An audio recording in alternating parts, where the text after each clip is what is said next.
వేమిరెడ్డి ప్రభాకర్ రెడ్డి పిఏని అంటూ మోసాలకు పాల్పడుతున్న మాయగాడి గుట్టు రట్టయింది.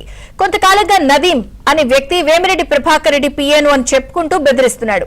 ఇదే తరహాలో జమ్మలమడుగుకు చెందిన గొల్ల నరేష్ అనే వ్యక్తికి ఫోన్లు చేసి డబ్బులు ఇవ్వాలంటూ బెదిరించాడు. దీంతో బాధితుడు ఎంపీ వేమిరెడ్డి కార్యాలయ సిబ్బందికి ఫోన్ చేసి తెలిపాడు. వారు పోలీసులకు ఫిర్యాదు చేయడంతో నదీంను పోలీసులు అదుపులోకి తీసుకుని విచారిస్తున్నారు. తిరుపతి పట్టణానికి చెందినటువంటి నదీం అనే వ్యక్తి మన నెల్లూరు పార్లమెంట్ సభ్యులు వేమిరెడ్డి ప్రభాకర్ రెడ్డి గారి పిఎన్ అంటూ పలు సందర్భాల్లో ఆయన పేరు యూజ్ చేస్తూ బెదిరింపులకు పాల్పడుతున్నట్లుగా ఒక ఫిర్యాదు. దీని మీద మన్నిమాల విజయభాస్కర్ రెడ్డి గారు ఇచ్చిన ఫిర్యాదు మేరకు కేసు నమోదు చేయడం జరిగింది.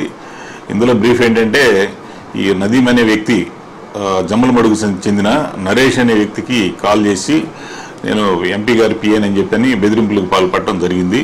దీని మీద కేసు నమోదు చేసి దర్యాప్తు చేస్తున్నాము. ఎవరైతే నదీం ఉన్నాడో బెదిరింపులు పాల్పడుతున్న వ్యక్తిని కూడా అదుపులోకి తీసుకున్నాము. అతన్ని ప్రస్తుతం విచారిస్తున్నాము. పూర్తిగా విచారించిన తర్వాత వాట్ ఈజ్ వాట్ అనేది మళ్ళీ ఒకసారి చెప్తాము.